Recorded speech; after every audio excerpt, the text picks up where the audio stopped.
क्या आपको पता है कि टाइम ट्रेवल हमारी जिंदगी का एक बहुत अहम हिस्सा रहा है। आपका और मेरा भी ये एक सपना ही है कि कभी ना कभी हम टाइम ट्रेवल करके आगे या पीछे जा सकें और हमारा जो मन करे वो हम कर सकें। लेकिन सवाल आज भी ये है कि क्या कभी टाइम ट्रेवल संभव हो पाएगा। ये बात तो पता नहीं, लेकिन एक आदमी ने दुनिया के सामने क्लेम किया कि वो सन 2048 से आया है।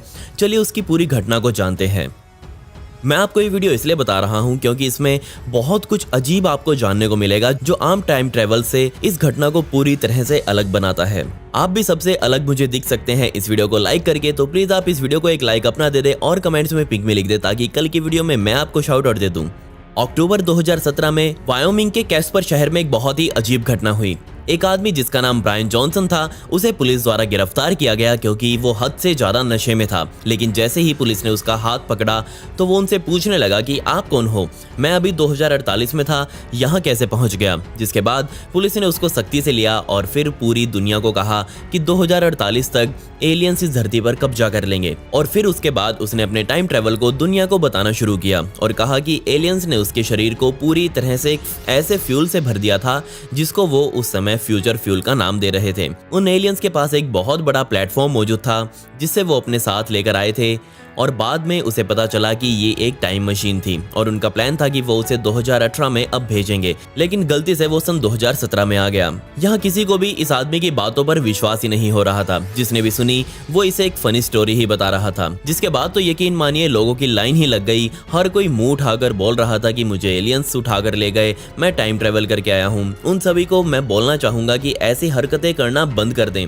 तुम्हारी ऐसी हरकतों की वजह से ही एलियंस धरती पर नहीं आ रहे हैं। खैर, अब ब्रायन ने कुछ कहा था तो ऑब्वियसली उसकी अब जांच की जानी थी। तो इसकी जांच हम कैसे कर सकते हैं? ऑब्वियसली टाइम ट्रैवलर्स ही इसकी जांच कर पाएंगे। सन 2003 में एक आदमी जिसका नाम एंड्रयू कार्लसन था, उसने अपनी सेविंग्स में से $800 स्टॉक मार्केट में लगाए। और क्या आप इस बात पर विश्वास करेंगे कि वो $800 सिर्फ 2 हफ्तों में $35 करोड़ बन गए। अब बात साफ है, इतना पैसा किसी के पास आएगा तो सबका ध्यान उस पर जाएगा। तो पुलिस ने एंड्रयू को पकड़ा और जेल में डाल दिया, ये कहकर कि तुमने कोई बहुत बड़ा फाइनेंशियल फ्रॉड किया है। जब उससे पूछताछ शुरू हुई तो उसने अपनी पूरी इन्वेस्टमेंट की स्ट्रेटेजी पुलिस को बताई, जिसमें उसने सबसे पहले कहा कि वो सन 2256 से यहाँ आया है। उसे पास्ट की स्टॉक मार्केट का पहले से ही पता था, इसलिए उसे इतना पैसा मिल गया। लेकिन उसकी इन बातों पर पुलिस को विश्वास नहीं हुआ। उसे 1 महीना जेल में रखा गया और अब उसका ट्रायल शुरू होना था। लेकिन बंदे का इससे पहले ट्रायल शुरू हो पाता, वहां कुछ बहुत अजीब हुआ। एक अनजान आदमी ने $1 मिलियन से ज्यादा डॉलर्स देकर उसकी जमानत करवाने की याचिका डाल दी। वो आदमी कौन था यह आज तक पुलिस पता नहीं कर पाई। पुलिस वाले अभी तक उसकी जमानत की याचिका पढ़ ही रहे थे कि तभी एंड्रयू, जिसके हाथों में हथकड़ी पुलिस ने लगा रखी थी, वो सबके सामने से हथकड़ी वहीं छोड़कर गायब हो गया। ये घटना पूरी दुनिया में वायरल हुई। यहाँ पुलिस वालों ने तो इस बात पर भी विश्वास नहीं किया था, पर एंड्रयू ने इराक पर हमला करने की बिल्कुल एग्जैक्ट डेट अमेरिका की बता दी थी। ब्रायन जॉनसन की कहानी को हम जॉन टेटर नाम के इस आदमी की कहानी से भी थोड़ा जोड़कर देख लेते हैं।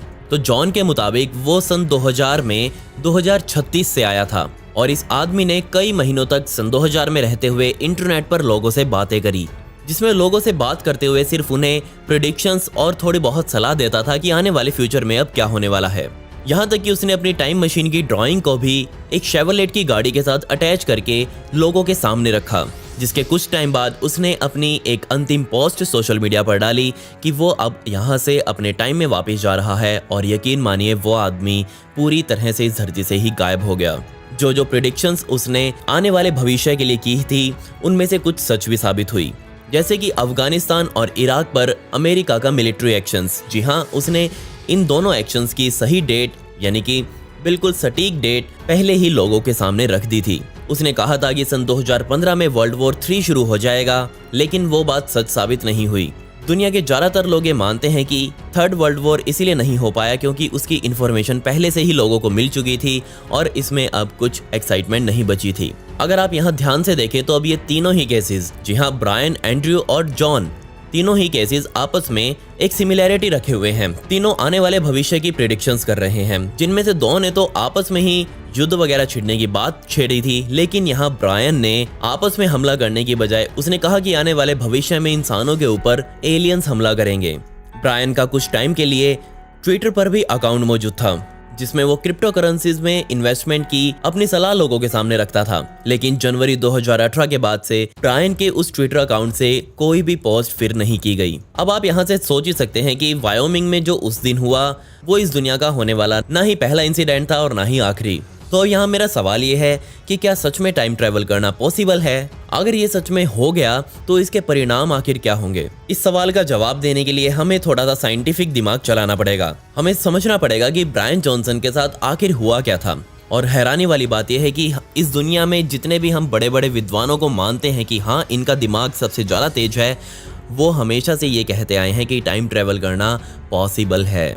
वो हमेशा ये कहते हैं कि टाइम ट्रैवल बहुत सारी लॉजिकल इनकंसिस्टेंसीज और पैराडॉक्सिस पर निर्भर करता है। लेकिन यहाँ मेरा सवाल ये है कि एक आदमी अगर फ्यूचर में चला जाता है या फिर पास्ट में चला जाता है तो क्या उसे अपने पास्ट की बातें याद रहती हैं? मतलब कि फ्यूचर में जाने के बाद क्या वो ये याद रख पाएगा कि वो पास्ट में क्या था और क्यों था?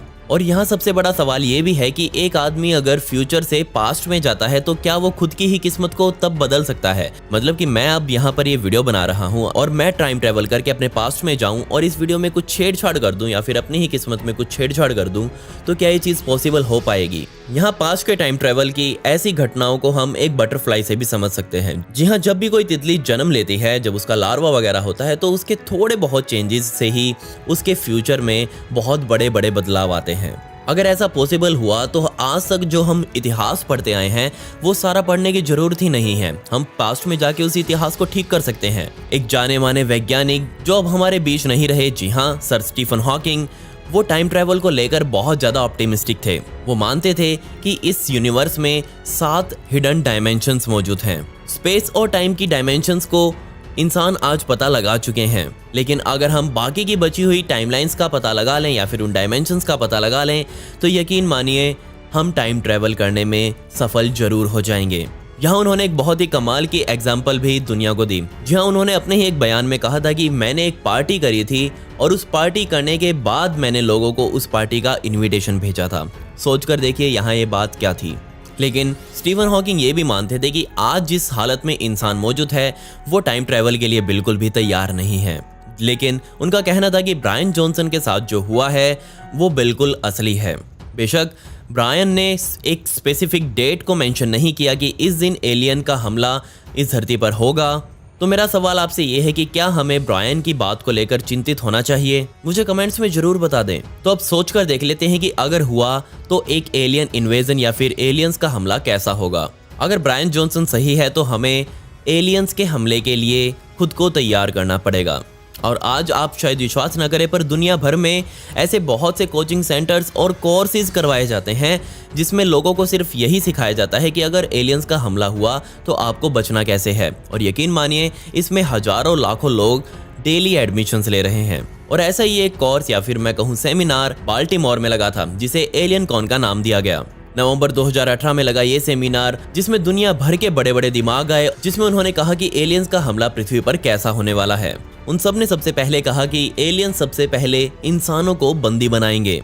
हो ना हो वो यकीनन इंसानों को अपना मजदूर बनाकर रखेंगे।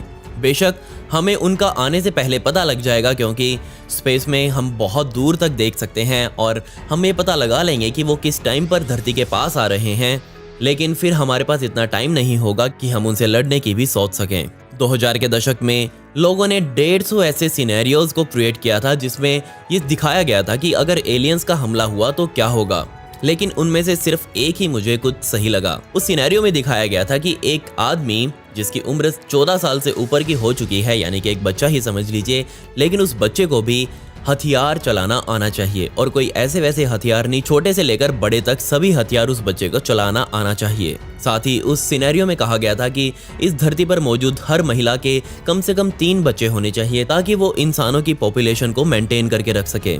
लेकिन अभी तक साइंस को ऐसी इनफर्टिलिटी का क्योर नहीं मिला है जो वो इतना तगड़ा बर्थ रेट बना सके। वैज्ञानिकों के मुताबिक एलियंस का हमला शुरू होगा एक बहुत बड़े धमाके के साथ जो इस धरती पर खड़ी काफी बड़ी बड़ी बिल्डिंग्स को एक झटके में तहस नहस कर डालेगा। उसके बाद शुरू होगा न्यूक्लियर पावरों से हमला, या फिर हो सकता है वो धरती पर लैंड भी ना करें और दूर से ही धरती पर अपने हमले जारी रखें। और यकीन मानिए उस स्थिति में इंसान कुछ नहीं कर पाएगा।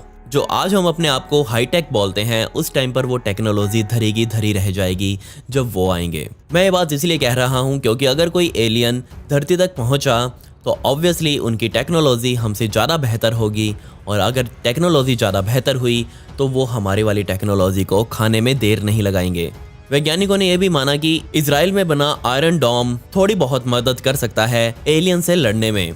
खैर, अगर ब्रायन जॉनसन द्वारा बोली गई बातें सब सही हैं तो यकीन मानिए अभी भी इंसानों के पास बहुत टाइम है एलियंस के हमले में खुद को बचाने का। लेकिन अभी भी इस इंसिडेंट पर, यानी कि कैस्पर में हुआ इस वाक़ये पर लोग अपने सवाल उठाते रहते हैं। और सबसे पहला सवाल तो यही है कि अगर वो एलियन हमला करने ही वाले हैं तो ब्रायन को उन्होंने ये सब बताने के लिए धरती पर क्यों भेजा? क्यों उसे वो 2017-18 में यहाँ छोड़कर गए थे? क्या वो सब अपनी इन्फॉर्मेशन ही लीक करना चाहते हैं? पर ऐसा क्यों था? खैर, अगर हमला हुआ तो यकीन मानिए इस धरती पर चल रही कोई भी लड़ाई उस टाइम बड़ी नहीं होगी। सभी को एकजुट होकर ही एलियंस के साथ लड़ना पड़ेगा। खैर, पिछली वीडियो का shout out again Satyendra Gill को, and comment pick me to get a shout out in next video. आपको ये वीडियो कैसे लगी कमेंट्स में वो भी बता दें। मिलते हैं अगली वीडियो में। ये वीडियो देखने के लिए धन्यवाद।